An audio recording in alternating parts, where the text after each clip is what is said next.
For a moment मान लेते हैं कि लाइफ का कोई मीनिंग नहीं है, हम नाइलिस्टिक बन जाते हैं सब, और सब बोलने लगते हैं कि लाइफ का कोई मीनिंग नहीं है, there is no purpose, there is no meaning in life. Okay, then what? After that what? उसको जानने के बाद तुमने क्या किया? क्या तुम्हारी लाइफ में रियली में चेंज आया? आई डोंट थिंक सो कि कोई भी ये बात जान के आदमी खुश रह पाएगा कि लाइफ का कोई मीनिंग नहीं है। क्योंकि ये जो फिलॉसफी है ना नाइलिस्टिक, ये बहुत ज़्यादा बुरी है ह्यूमन सोल के लिए। क्योंकि if you look back in history, तुम्हें एंडलेस एग्जाम्पल्स मिल जाएंगे कि हम जहाँ आज हैं, जितना इवॉल्व हो पाए हैं, इज़ ऑल बिकॉज क्योंकि हम में हंगर था पर्पस का, मीनिंग का। हमारे एंसेस्टर्स ने 20-20 बच्चे किए ताकि वो लेगेसी छोड़ पाए, ताकि वो मेक श्योर कर पाए कि 20 बच्चे करने के बाद उनमें से 10 या 5 जी जाएं, वो ह्यूमन की रेस को आगे बढ़ा पाएँ। एंड उस चीज़ में उन्होंने अपना पर्पस ढूंढा। व्हाट इफ़ अगर वो भी बोल देते कि लाइफ का कोई मीनिंग नहीं है, हम इतने बच्चे क्यों कर रहे हैं, हमें नहीं करने चाहिए क्योंकि हमें तो मरना ही है ना। अगर वो भी ये सोचते तो हम यहाँ नहीं होते। एंड अगर तुम हिस्ट्री में नहीं जाना इस बात को जानने के लिए कि मीनिंग कितना हेल्पफुल रहा है हमारे लिए, ह्यूमन सोल के लिए, ह्यूमैनिटी के लिए ओवरऑल, तो तुम अपने आसपास देखो ना, प्रेजेंट टाइम में देखो, हमारे पास कितनी सारी चीज़ें हैं, हमारे पास बिल्डिंग्स हैं, हम चांद तक जा चुके हैं फॉर वन रीज़न, क्योंकि हम में वो मीनिंग की भूख थी, वो पर्पस की भूख थी, वो हंगर था मीनिंग के लिए कि कुछ करना है। वो कीड़ा था, वो इंसेक्ट था जो हमारे दिमाग में बस काटता रहता है कि कुछ करना है, कुछ करना है, और ये हर ह्यूमन के अंदर होता है।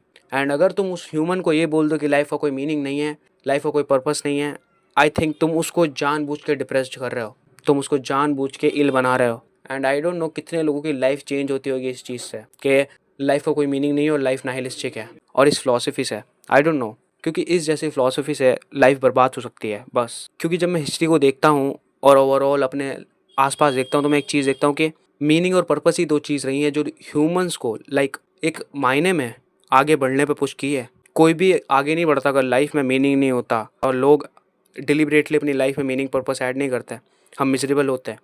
और आयरनी तो देखो कि नाइलिस्टिक फिलॉसफी एक मीनिंग ही है, एक पर्पस ही है। तुम जब सब चीज़ों से थक गए हो तो तुम एक फ़िलॉसफी पकड़ने जा रहे हो जहाँ तुम अपना ऐसा लाइफ में मीनिंग पकड़ रहे हो, पर्पस पकड़ रहे हो कि तुम आज से कुछ बिलीव नहीं करोगे कि लाइफ में मीनिंग नहीं होता, पर्पस नहीं होता। लाइक वो भी तो एक मीनिंग ही है, वो भी तो एक पर्पस ही है, कुछ ना करना, वो भी तो एक एक्शन ही है। इसके लिए मुझे लगता है कि जो नाइलिस्टिक फ़िलॉसफी है बहुत ज़्यादा बेकार है और लाइक मैच नहीं करती। लाइक एक तरफ तो हिस्ट्री हमें बताती है कि मीनिंग और पर्पस हमारी लाइफ में कितना इंपॉर्टेंट रहा है और अभी तक इम्पॉर्टेंट है, एंड दूसरी तरफ ये फिलॉसफी आके हमें बताती है कि लाइफ में कोई मीनिंग और पर्पस नहीं होता। लाइक अगर नहीं होता सो व्हाट, अगर मीनिंग पर्पस नहीं है सो व्हाट, हमारी लाइफ इससे इंप्रूव नहीं होगी, हम इसे जान के अपनी लाइफ में और हैप्पीनेस नहीं ला पाएंगे और उल्टा डिप्रेस्ड और हो जाएंगे ये सुन के कि लाइफ का कोई पर्पस नहीं है और मीनिंग नहीं है और हम इस वर्ल्ड में सिर्फ ऐसे ही फेंक दिए गए हैं और बस ऐसे ही चले जाएंगे और हमारा कोई मिशन नहीं है, पर्पस नहीं है, एम्बिशन नहीं है। एक डॉग की तरह जैसे वो आया है वो चला जाएगा, but at the end of the day इससे तुम कुछ कर नहीं रहे हो। इस फिलॉसफी को जान के तुम्हें कुछ ऐसा मिल नहीं रहा है, तुम्हारी लाइफ ईजी बन जाएगी किसी वे में, तुम एक्शंस लेने लगोगे अपने गोल्स के टुवर्ड्स, बल्कि तुम डीमोटिवेट और हो जाओगे ये बात जान के कि तुम डीमोटिवेट और हो जाओगे ये जान के कि लाइफ का कोई मीनिंग नहीं होता, तो मैं क्यों काम करूँ, कि मैं क्यों बड़ा सोचूं। एंड ये फिलॉसफी लोगों को कोपर ही बनाती है मोस्ट ऑफ द टाइम, क्योंकि लोग इसे कोप की तरह लेते हैं और काम नहीं करते हैं।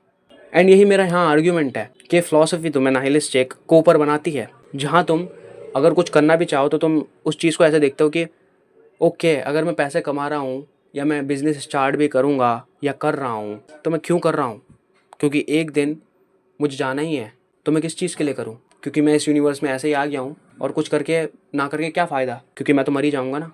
एंड ये फ़िलॉसफी ऐसा ही करती है, and which is why I think ये फ़िलॉसफी बहुत ज़्यादा डेडली है, लाइक फेटल है फॉर अ ह्यूमन सोल। सो इतना था इस वीडियो में, थैंक यू फॉर वॉचिंग।